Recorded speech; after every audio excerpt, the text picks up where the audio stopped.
kasipa!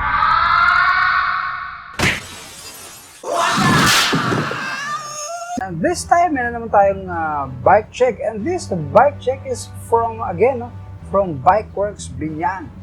Meron tayong nakaraang bike shop visit sa kanila. And siya nga pala, they're an authorized dealer of Shimano parts. And marami silang available na Viper bikes. You can also check that video, and mas maganda kung i-check nyo yung kanilang physical store. And again, nandito tayo para i-bike check ang Viper Flare. And so kung nakaraan, nakapag-bike check tayo ng women specific bike. And this is mountain bike is somehow pwede rin siguro sa babae, no? It depends on other factors naman. So this bike is a Viper Flare. As always, let's start from its frame. And from its frame, it has yun nga, an aluminum alloy frame na internal cable routing with the color na yan, black, orange, and blue.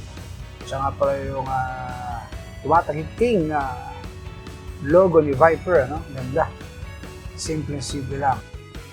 At yun nga, all of the possible angles from the top tube and the other tube na pwede natin papitikan, napitikan natin kay Viper Flare. Next will be the fork. For the fork, it has a steel fork with lockout. So again, all of the possible angles ng fork is makikita nyo na to better appreciate the bike bago nyo puntahan. Ayan, makikita nyo na all of the possible angles. Siyempre, mostly naman sa atin, sa mga bumibili lang dyan, nabibili na bago sa bike, bago sa pagbili, yan, more of the physical aspect of the bike ang kanilang tinitignan, Tsaka yung more technicals, Yeah, ako din, di pa masyado din, So, next will be the cockpit. For the cockpit, it has a Viper cockpit with nakahiwala yung brakes niya, So, for the shifters niya, so it has a Micronew Shifters, which is new to my ears and eyes, Meron palang Micronew Shifters, and yun nga, naka-mechanical brakes siya. And Viper seat post and saddle.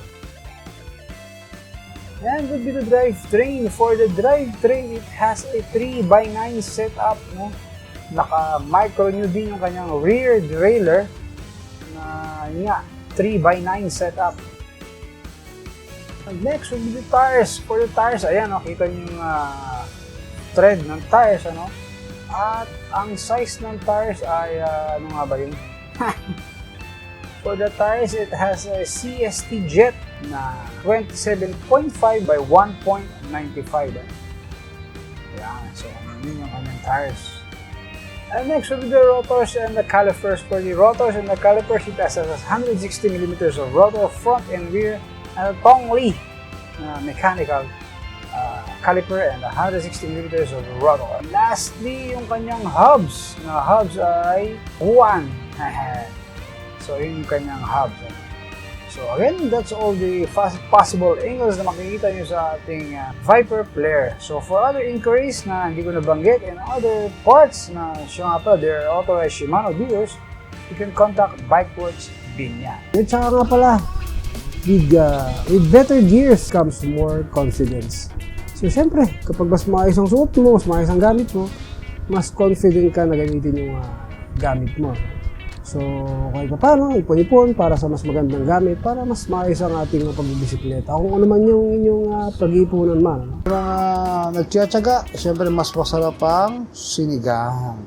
Ewan ko sa yung ba't gusto nyo ng nilaga, Pero syempre, para sa akin, mas malasa ang sinigang. Okay?